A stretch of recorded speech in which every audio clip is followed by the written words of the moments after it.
Remember that moment when you first realized you were dreaming yet remained fully conscious? That fleeting instant where the boundaries between worlds dissolved, and you stood at the threshold of infinite possibility.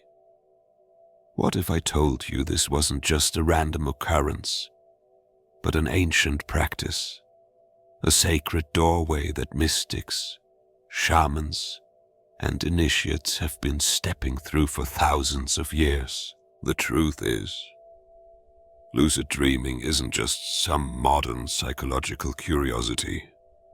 It's one of humanity's oldest spiritual technologies, a practice so powerful that mystery schools across civilizations guarded its secrets, knowing that those who mastered the dream realm could transcend the limitations of physical existence. Today, you're about to discover what they knew. Not just how to lucid dream tonight, but how to access the profound wisdom that lies beyond the veil of ordinary consciousness. This isn't about escaping reality.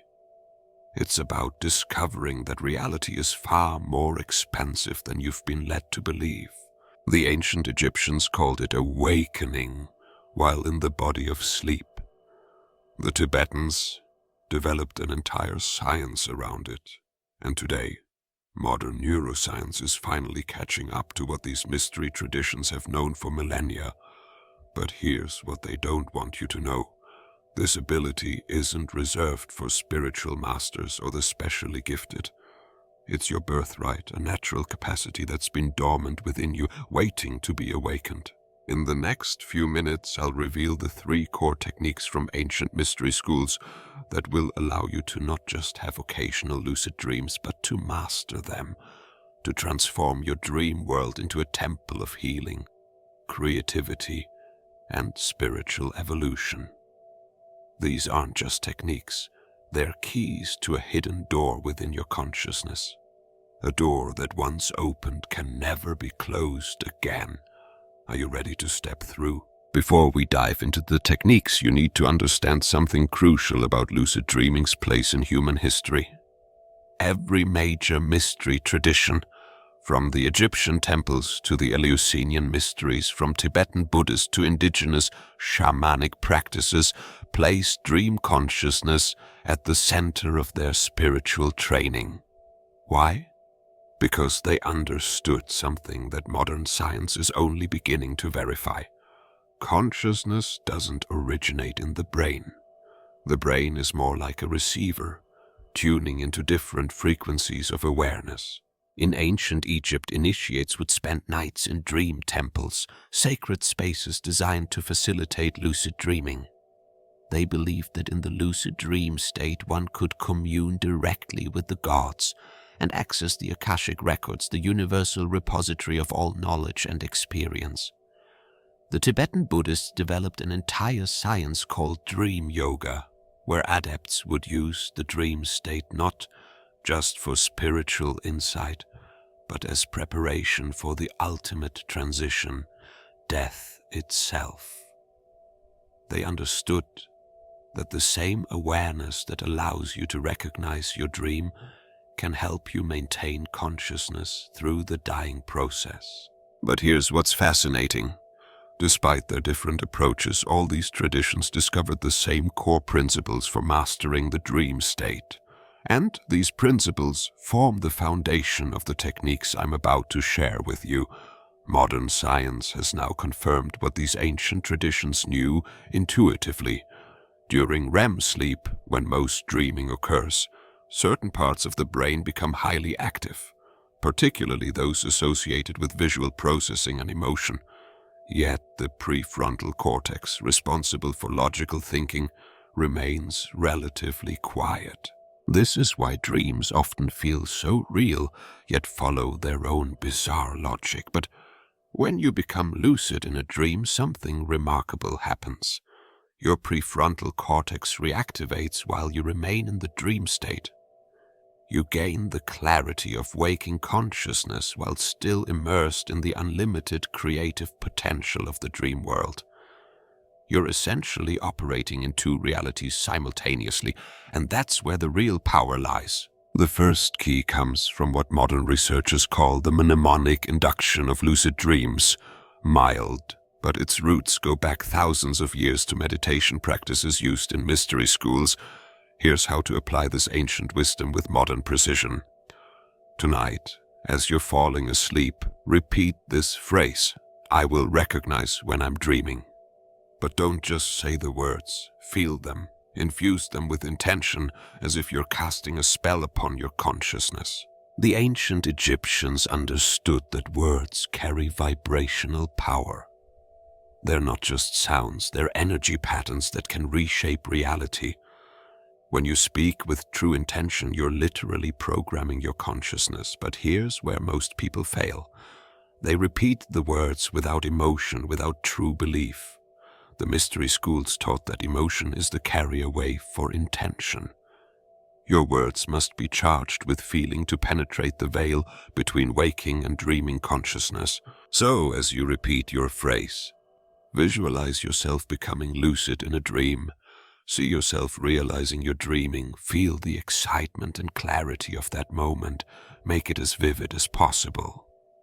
This isn't just visualization, it's creating a template in consciousness that your dreaming mind will naturally follow. The Tibetans would spend hours in meditation programming this intention before sleep, but you can achieve similar results in just 3 to 5 minutes of focused practice. Remember, the key is not repetition but intensity. One phrase spoken with complete presence and emotional charge is worth more than 1,000 empty repetitions. The second key comes from what modern practitioners call the wake back to bed method, but it's actually a simplified version of what ancient Egyptians called temple sleep. Here's the technique, refined for modern use. Set an alarm for approximately 5 hours after you fall asleep. When it goes off, stay awake for 20 to 30 minutes. During this time, read about lucid dreaming or meditate on your intention to become lucid, then return to sleep with your intention firmly set. Why does this work?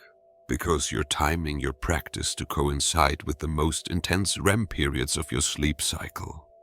The ancient Egyptians didn't have alarm clocks, but they had priests who would wake initiates at specific times during the night based on the positions of the stars. They understood that certain phases of sleep were more conducive to conscious dreaming. Modern sleep science has confirmed this wisdom. Your longest and most vivid REM periods occur in the last few hours before waking. By briefly interrupting your sleep and then returning with clear intention, you're essentially inserting conscious awareness into the most dream-rich part of your sleep cycle. But here's what the ancients knew that modern practitioners often miss. What you do during those waking minutes is crucial. The Egyptians would perform specific breathing practices and visualizations to alter their brainwave state before returning to sleep. Try this. During your waking period, sit up in bed and take 7 deep breaths, holding each for a count of 4 before exhaling. With each breath, imagine golden light filling your body, particularly your third eye area, the center of your forehead. This activates the pineal gland, which the mystery schools recognized as the physical seat of dream consciousness. As you return to sleep, maintain awareness of this golden light as you drift off. This creates a bridge of consciousness between waking and dreaming states. The third key is what modern practitioners call reality testing, but in ancient shamanic traditions it was known as threshold crossing, a practice of questioning the nature of reality throughout your day. Here's how to apply this ancient wisdom. Several times throughout your day, pause and ask yourself, am I dreaming right now? But don't just ask the question casually. Really investigate. Look at your hands. A practice used by indigenous shamans worldwide. Try to push your finger through your palm.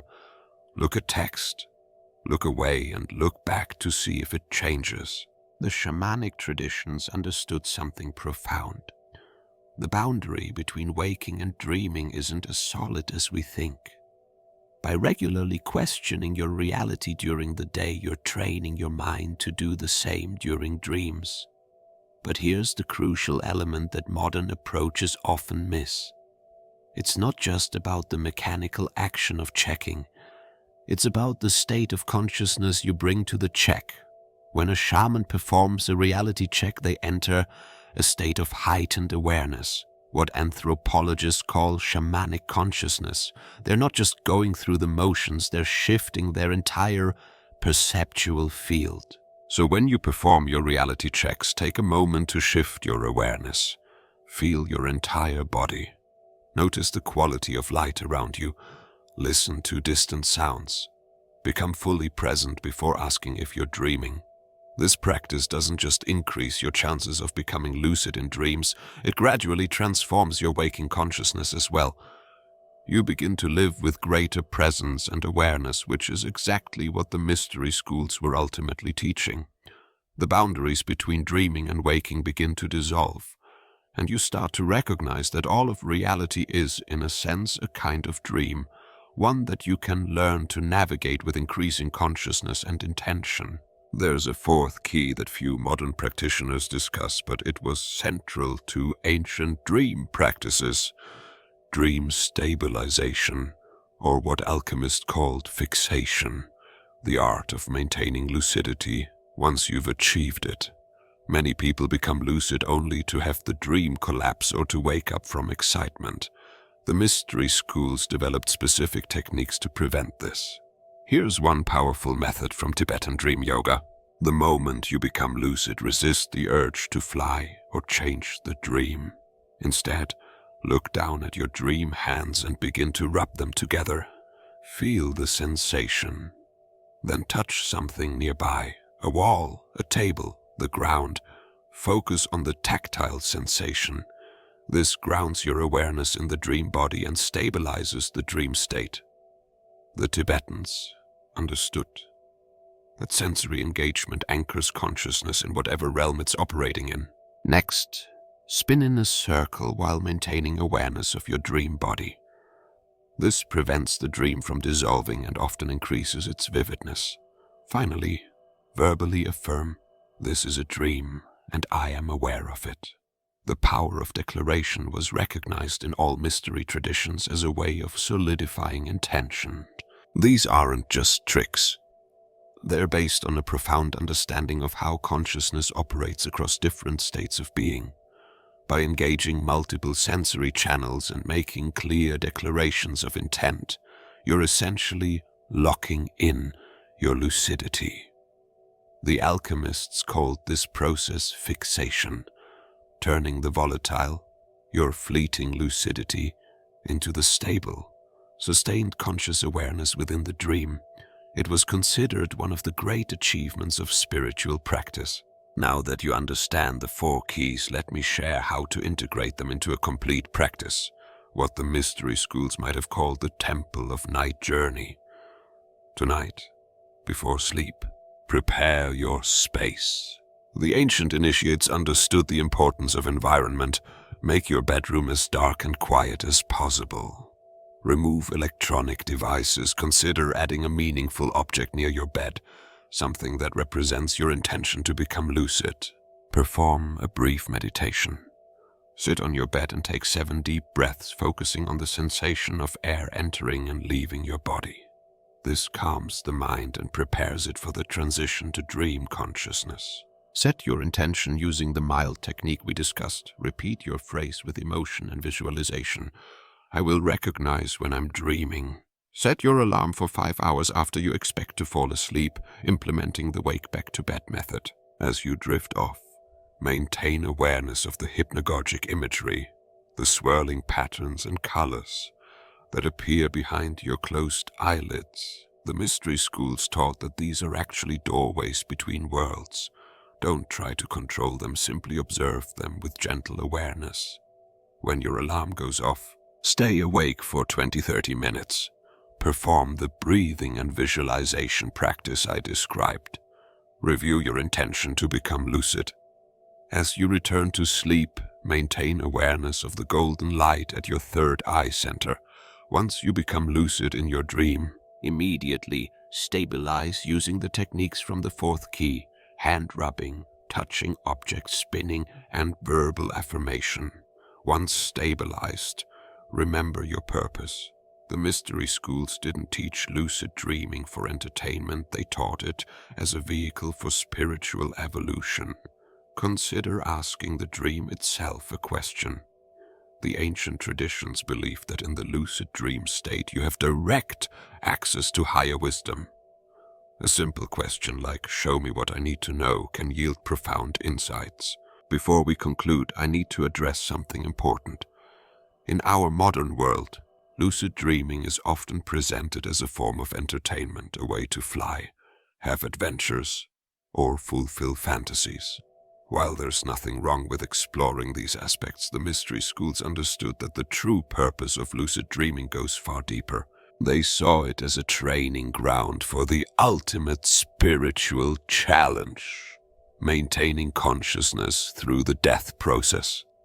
By learning to remain aware during the dissolution of one reality, waking, and the emergence of another, dreaming, you're preparing for the greater transition that awaits us all. The Tibetan Book of the Dead is essentially a guide for navigating the after-death state, which they understood to be similar to a dream, but one in which your level of consciousness determines your next incarnation. By mastering lucidity in dreams, you're developing the awareness needed to make conscious choices at the moment of death and beyond. But even if you don't share the spiritual perspective, lucid dreaming offers profound benefits. It can be a powerful tool for psychological healing, allowing you to confront and transform fears and traumas in a safe environment. It can unlock creative insights and solutions to problems that your waking mind can't access.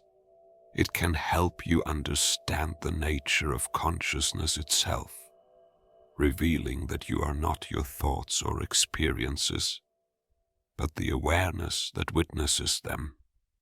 This understanding that you are not the content of consciousness, but consciousness itself, is the ultimate revelation of all mystery traditions, and lucid dreaming offers a direct, experiential path to this realization. We've covered a lot of ground, from the ancient history of dream practices to specific techniques you can apply tonight. But knowledge without action remains just information. The mystery schools understood that true wisdom comes from direct experience. You can read about lucid dreaming for years and still not understand it as deeply as someone who has experienced it once with full awareness. So I invite you to step through this gateway. Apply these techniques tonight. See for yourself what lies beyond the veil of ordinary consciousness. Remember, you're not learning something new. You're remembering something ancient, a capacity that's been within you all along. The dream temple awaits. Will you enter? If this video resonated with you, leave a comment with the word "awakened." This isn't just engagement for the algorithm, it's a declaration of your intention to reclaim this ancient birthright. And if you're serious about mastering these practices, subscribe to join our community of modern dream explorers. Together, we're rediscovering what the mystery schools have always known, that the keys to ultimate freedom lie not in the external world, but in the infinite realms of your own consciousness. Until next time, remember, the boundary between sleeping and waking is not a wall, but a door. And now, you have the keys.